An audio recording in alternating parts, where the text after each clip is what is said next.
सांसद ने नहीं कही, एक भी मंत्री ने नहीं कही, एक भी मंत्री सांसद बीजेपी और जेजेपी को हरियाणा में और बीजेपी को और बीजेपी के अलायंस को बाकी उत्तरी भारत में किसी भी स्टेट में नहीं घुस। अब की बार पूरे हिंदुस्तान में बड़ी तैयारी चल रही है, बहुत बड़ी एटॉमिक फैसला लिया जाएगा तो ही एटम बम की तरफ वो विस्फोट। अभी तक नहीं घुसने दिया, आके दिखाओ। मैं चेतावनी देता हूँ इस खट्टर सरकार।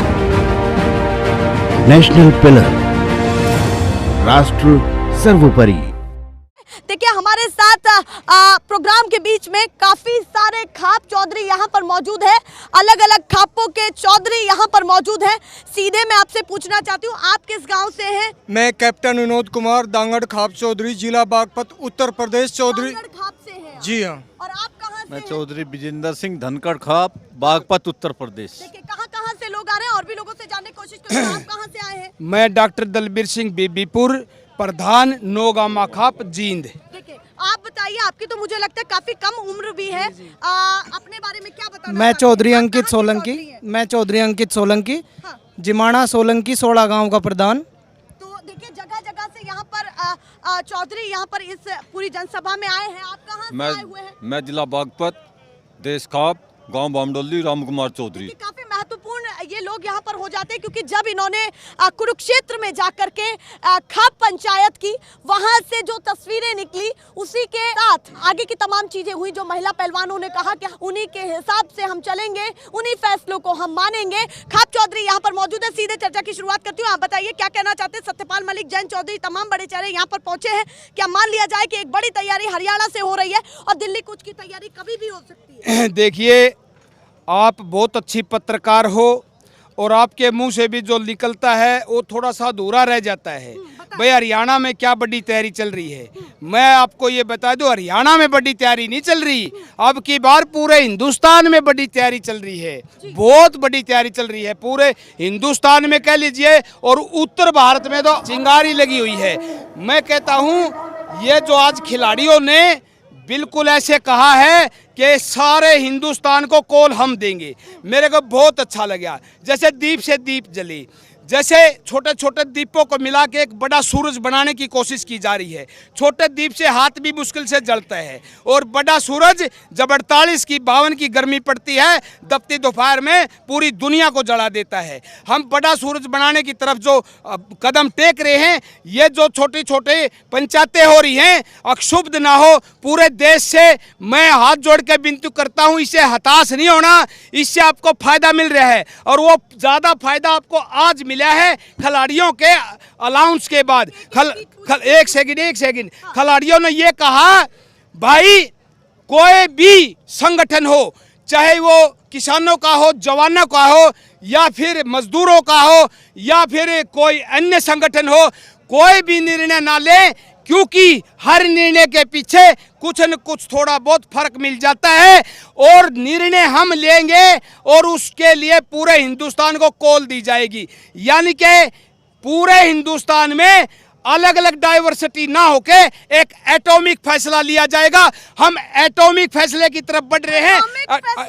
बिल्कुल, अगर एक एटॉमिक फैसला लिया जाएगा तो ही एटम बम की तरफ वो विस्फोट करेगा, और एटम बम की तरफ जब विस्फोट करेगा पूरे हिंदुस्तान की जनता जागेगी। एटॉमिक फैसला होता है सिंगुलर फैसला, सिमिलर फैसला, एक जैसा फैसला, और ये देश के खिलाड़ी लेंगे उस फैसले को और पूरे हिंदुस्तान की जनता को बुलाएंगे, और ये किसी जाति विशेष या धर्म विशेष की बातें नहीं है। मैं इस बीच में एक चीज और पूछना चाहती हूँ। सत्यपाल मलिक ने साफ तौर पर कहा है, सभी से पूछ रही हूँ, आपसे पूछना चाहती हूँ, क्या आपकी प्रतिक्रिया है उस पर कि बीजेपी नेताओं को अब गांव में घुसने नहीं दिया जाएगा? दूसरी बात, दो सवालों के एक साथ जवाब दीजिएगा कि ये भी कहा गया है सत्यपाल मलिक के द्वारा कि यहाँ आज इस मंच से जा रहा हूँ और सीधे राजस्थान जाऊंगा और वोट की चोट दी जाएगी, वहां पर हराया जाएगा, बुरी तरीके से हराया जाएगा।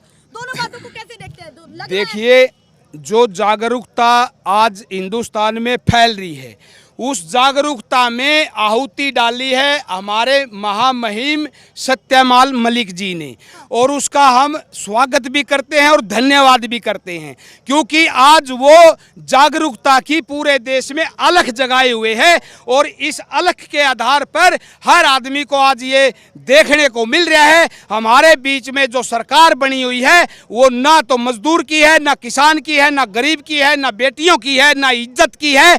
और इन बातों को देखते हुए सत्यपाल मलिक जी ने कोई गलत बात नहीं कही। 2024 में हमारे पास एक ही हथियार है और उस हथियार को चलाने का अधिकार भी हमें केवल 5 साल में एक ही बार मिलता है। सरकार के पास तो सेना और जवान और पैरामिलिट्री पुलिस है जिनके पास हथियार भी हैं, और सरकार समय समय पर गलत काम भी करवाती रहती है। किसान के पास, निहत्थे आदमी के पास केवल एक ही हथियार है और वो है वोट का अधिकार, जो बाबा साहेब ने हमें संविधान के तहत हर नागरिक को दिया है। और वो 24 में वो हथियार अगर ये गरीब और ये किसान उस हथियार को चला लेगा तो कामयाब हो जाएगा, अगर उस हथियार को नहीं चला पाया तो कामयाबी नहीं मिलेगी। अच्छा, मैं ये पूछना चाहती हूँ, आप कह रहे हैं कि नेताओं को घुसने नहीं दिया जाएगा। ये एक तो नेता हाँ। के कारण पूरे तमाम एक पार्टी के सभी नेताओं पर ऐसी कार्रवाई करना ठीक है क्या? बिल्कुल, वो मैं बताऊंगा क्यों ठीक है। ये देखिए, ब्रजभूषण हाँ। जो एक हवसकार, एक बलात्कार का, एक शोषण का उसके ऊपर आरोप लग गया आज, अगर बीजेपी और आरएसएस उसको सलाखों के पीछे नहीं कर रही, एफआईआर कटवा के गिरफ्तारी नहीं करवा रही, तो इसके पीछे जितने सांसद हैं बीजेपी के, संगठनकर्ता, कार्यकर्ता हैं, कितने हैं, हजारों की संख्या में है पूरे हिंदुस्तान में, तो उसको कंडम करने की एक भी सांसद ने नहीं कही, एक भी मंत्री ने नहीं कही, एक भी मंत्री सांसद ये नहीं कह रहा ये आदमी गलत है, इसके खिलाफ जघन्य अपराध का आरोप लगा है, इसको गिरफ्तार होना चाहिए। अगर वो ऐसा नहीं बोल रहे तो उनके साथ क्या होगा? और एक और मैं आपको याद दिलवा दूं, 2020 में जब किसान आंदोलन चला था, इस नौगामा खाप के बीबी पर गांव ने सबसे पहले, आप वीडियो भी वायरल हुई थी, वो देख सकते हैं, ग्राउंड मीडिया पे वो वायरल हुई थी वीडियो, सबसे पहले बीबी पर गांव ने फैसला लिया था। आज तक 2020 से आज तक हमारे गांव में बीजेपी आरएसएस का कोई आदमी आया नहीं है, और आएगा तो हम उसका बहिष्कार करेंगे और घुसने नहीं देंगे। अभी तक नहीं घुसने दिया, और आके दिखाओ। मैं चेतावनी देता हूँ इस खट्टर सरकार को, एक बार देखो, पुलिस भी है उसके साथ, है पुलिस, बीबी पर गांव में खट्टर साहब घुस के तो दिखाएं। बीबी पर गांव में उनके ऊपर पाबंदी 2020 से है। और मैं लोगों हाथ जोड़ के इस प्रार्थना करूं हिंदुस्तान में, बीजेपी आरएसएस को घुसने मत देना, गांव गांव इकट्ठे करके बड़े बड़े फैसले लो। बीजेपी और जेजेपी को हरियाणा में, और बीजेपी को और बीजेपी के अलायंस को बाकी उत्तरी भारत में किसी भी स्टेट में नहीं घुसने देना। ऐसे बड़े बढ़िया फैसले लो, बीबी पर की तर्ज पे फैसले लो, नौगामा की तर्ज पे फैसले लो।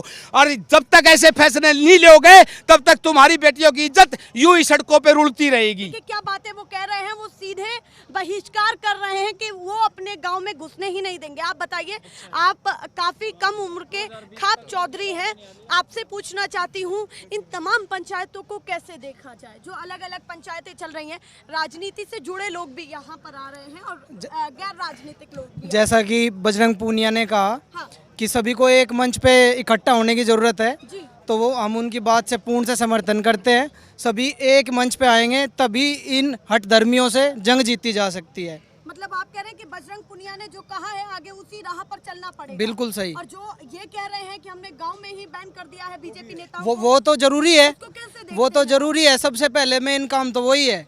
सभी लोग सहमत हैं क्या उनकी बिल्कुल बात से, सहमत या है। फिर, कुछ लग रहा है आपको कि नहीं, ऐसा जब नहीं तक होना बीजेपी नेताओं का बहिष्कार नहीं होगा तब तक कोई समाधान नहीं निकलेगा। इन्हें गांव में घुसने नहीं दिया जाए बिल्कुल भी। देखिए क्या बातें यहाँ से निकल रही हैं।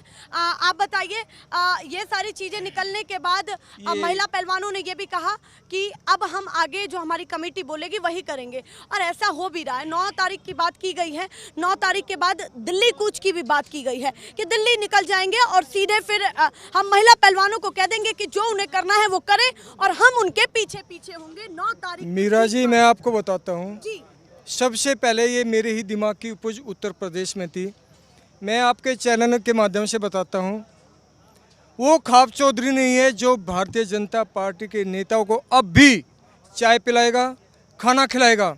अगर उसके व्यक्तिगत संबंध है, कोई रिश्तेदारी है, या वो अपनी खाप का टाइटल उसके साथ मानता है, तो उसको बात करें, क्या आप समाज के साथ हो, क्या इस बेटियों के साथ हो? अगर आप वो सांसद विधायक बेटियों के साथ नहीं है, वो खाप चौधरी उसका बहिष्कार करे। अगर वे खाप चौधरी उनका बहिष्कार नहीं करते, या तो वे समाज के साथ सुने आ जाएं, खाप चौधरी की बात माने, खाप चौधरी की पगड़ी की इज्जत रखें। अगर वे भारतीय ही जनता पार्टी के गुलाम सांसद विधायक हैं और जो खाप चौधरी इनका विधायक नहीं इनका बहिष्कार नहीं करेगा, बाकी खाप चौधरी इनको बहिष्कार कर देंगे। सीधे यहाँ से क्या खाप चौधरी, तमाम जो सभी खाप चौधरी मौजूद हैं वो क्या कह रहे हैं वो सुना जाए। आपसे भी पूछना चाहती हूँ, देखिए ये भी खाप चौधरी हैं, क्या अपने बारे में बताना चाहते हैं और साथ में इस मंच को लेकर के क्या कहना चाहते हैं? देखिए, ये एक न्याय की लड़ाई है, महिलाओं के आत्मसम्मान की लड़ाई है। आप भी एक महिला हैं, आप समझती हैं कि सम्मान क्या है।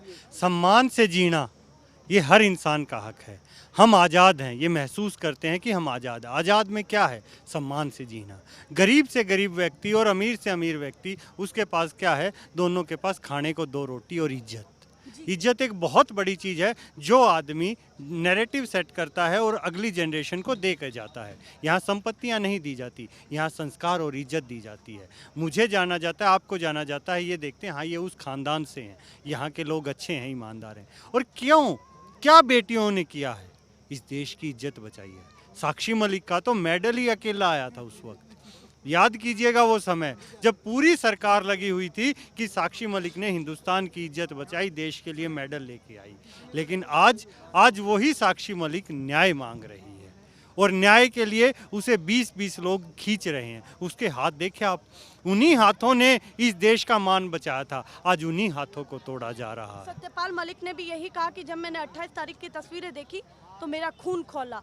मैं ये सोच रहा था कि मैं वहां पहुंचूं और मैं कुछ कर जाऊं। ये उन्होंने आज एक बहुत बड़ा बयान दिया है, कैसे उसको देखते हैं? बिल्कुल दिया है और बहुत अच्छा दिया है। जो पुलिस जनता की सेवा के लिए होती है, हम उस दिन वहाँ थे, हमने वहाँ गए, जैसे ही उनको उठाया हमने रोका। पुलिस के अधिकारी जिनकी उम्र 40-50 वर्ष ही होगी, बहुत वो मीडिया में है, उन्होंने एक बुजुर्ग जो 80 साल के थे उनको थप्पड़ मारने की चेतावनी दी। क्या हो रहा है इस देश में? कम से कम उनको ये तो एहसास करना चाहिए ये इस देश की आम जनता है और वो उनके पिता समान है, उनका ही ये व्यवहार। बात ये नहीं कि सरकार क्या कर रही है, लोगों का भरोसा होता है कानून व्यवस्था में। अगर वो भरोसा टूट गया तो वो इजीली नहीं जुड़ता, उसके लिए वर्षों लग जाएंगे। कि जब आप जा रहे हैं, उस प्रदर्शन का हिस्सा बनने के लिए जा रहे हैं और आप 28 तारीख को कुछ सोच रहे हैं कि भाई हमें सदन की तरफ निकलना है, नए संसद भवन की तरफ जाना है, तो धाराएं भी इसीलिए लगी क्योंकि आपने एक प्रभाव डालने की कोशिश करी और उस दिन एक बहुत बड़ा कार्यक्रम था। कैसे उन सभी चीजों को भी देखा जाए, क्योंकि धाराएं आप कम नहीं आती? बिल्कुल नहीं, हाँ बिल्कुल, हम कानून का सम्मान करते हैं लेकिन सरकार पे भरोसा नहीं रहा। कानून का सम्मान करते हैं तो धाराएं लग जाएंगी। नहीं, धारा 144 लगा रखी थी, हम तो 3 लोग जा रहे थे। ऑर्गेनाइजर पर तो कानून ने गलत लगाई। यही कानून उस रात को कहा था जब साक्षी जोशी के कपड़े फाड़े जा रहे थे जंतर मंतर पर, जब महिला आयोग की अध्यक्ष को उठा के गाड़ी में डाला जा रहा था, जब इस देश के एक सांसद से दुर्व्यवहार हो रहा था, उस समय संसद गूंगी हो गई थी क्या? महिलाओं का सम्मान बचाने के लिए अरे क्या कानून ने नहीं देखा? इन्वेस्टिगेशन चाहिए क्या? साक्षी जोशी के आप नेट पे चेक कीजिए क्या किया उनके साथ, क्या वो महिला नहीं है?